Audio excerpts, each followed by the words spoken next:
Fala pessoal, como vão todos? Estou aqui para mais um GPS 10, boa noite para todo mundo, para falar de uma das novidades que pintaram nesse começo de ano no esporte a motor para 2019. É sobre uma marca, sobre um sobrenome de muita tradição no esporte. Isso me deixa muito feliz, porque durante o período que eu comecei a acompanhar a Fórmula 1, foi a equipe de um brasileiro que por ela conquistou 2 campeonatos mundiais. Estou falando da Brabham, porque o David Brabham, filho do Jack Brabham, o lendário fundador da escuderia, que teve origem, base na verdade na Inglaterra, mas a origem dela foi na Oceania. O Brabham australiano e o seu fiel escudeiro, projetista, engenheiro, amigo, Ron Tauranac, neozelandês. Então esses 2 caras vieram da Oceania para fazer uma revolução na Fórmula 1. Por quê? Porque quando a Brabham começou, ela ainda era uma equipe pequena, mas ela em 65, 66, ela foi a que melhor fez a leitura do regulamento quando a FIA mudou a cilindrada dos motores e trouxe os motores 3 litros, que daí veio o Cosworth e tudo mais, nos anos 1960. A Brabham tinha o Ron Tauranac, que era um engenheiro muito criativo, e deu sorte também de encaixar com um motor preparado por um certo John Judd, então com 22 anos de idade.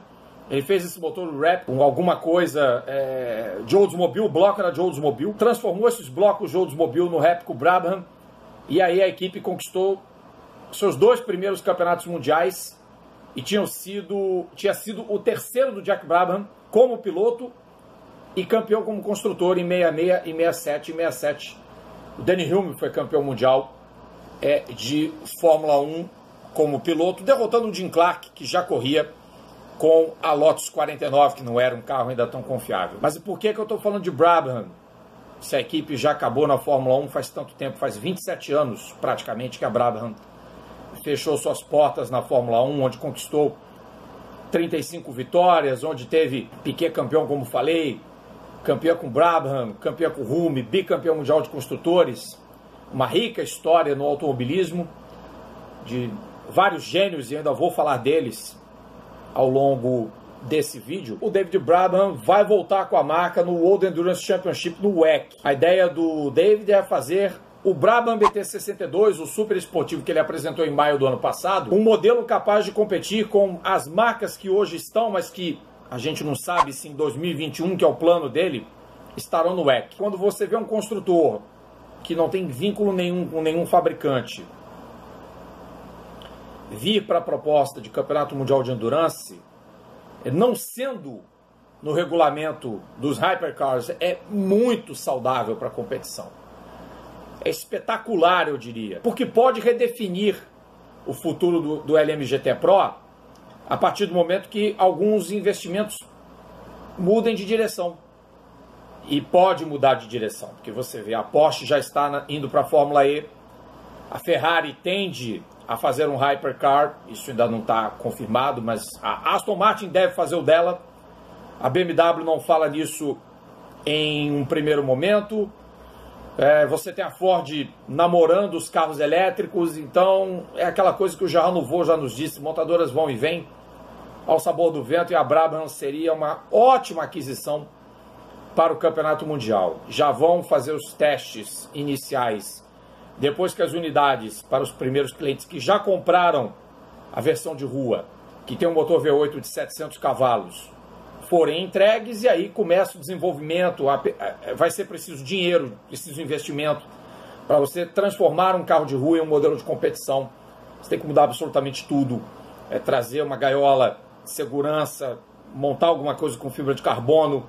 Enfim, o carro de rua vai servir de base para o modelo que será usado no WEC a partir da temporada 2001-2022. Depois a ideia é transformar não só a Brabham em time de fábrica, ter o time de fábrica, como também fornecer equipamento a equipes clientes, caso haja interessados mais para frente.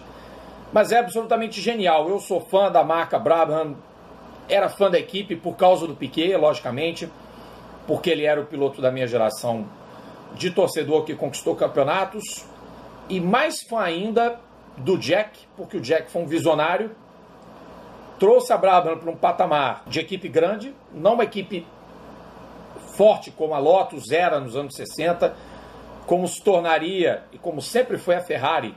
Apesar de fases, a Ferrari sempre foi um time grande.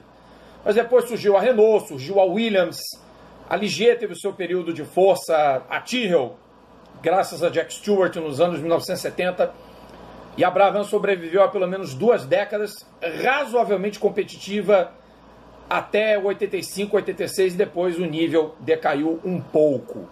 Até o Bernie Ecclestone, que já tinha sido nomeado proprietário em 71, quando ele adquiriu a equipe do Jack Brabham, e ainda a equipe corria com o verde característico dos carros britânicos, o Bernie vendeu o time, a Brabham teve um período sabático em 88, e em 89 voltaria com um consórcio do qual fez parte, isso eu não me lembrava, o golfista Greg Norman, muito conhecido. Ela teve ali alguns resultadinhos legais, teve um pódio do Stefano Boda em Mônaco, o BT-58, que era o carro de 89 do Sérgio Hindland, era legal, mas depois a equipe experimentou uma decadência muito rápida, e em 92 ela acabou. A equipe acabou depois de 394 GPs disputados, e pouca gente deve se lembrar que o último piloto que classificou um carro Brabham para uma largada de Fórmula 1 foi o Damon Hill, que no ano seguinte, aos 32 anos, 31, 32 anos, estava na equipe Williams como segundo piloto do Alain Prost. O resto é história, o Hill depois seria campeão mundial. São histórias que se confundem. E aí por que eu falei também em gênios? Piquet, evidentemente, um gênio da pilotagem. Brabham, um gênio como o cara que empreendeu tudo isso. Ron Taranaki, outro gênio. Mas é impossível não lembrar de Gordon Murray. Sem ele, também a Brabham não teria sido reconhecida por conta dos seus carros tremendamente criativos, carros com tanque em formato de pirâmide, como foram os BT-42 e BT-44. A inovação de tentar fazer um carro ultra baixo, o BT-45, o fancar, o carro ventilador, o BT-46, o elegante BT-49, que para mim é um dos carros mais bonitos, mas o mais do cacete da história, para mim, foi um carro do Gordon, o BT-52 com aquele formato de flecha que deu ao Piquet o bicampeonato no primeiro título de um carro com motor turbo, no caso o motor BMW. Depois ele ainda faria o skate, o Brabham BT-55 com motor deitado da BMW. Foi uma inovação que não deu muito certo, mas engraçado é que esse conceito do skate, do carro ultra baixo, ele rendeu no McLaren MP4/4, que não era propriamente um projeto do Gordon Murray, embora ele tivesse supervisionado aquele carro, e sim o Steve Nichols. Então vocês vejam como são as histórias que envolvem a Brabham, o seu nome, o seu legado, o passado, o presente com o BT-62, o super carro esportivo, e o que virá para o futuro. Isso é muito bom para o WEC.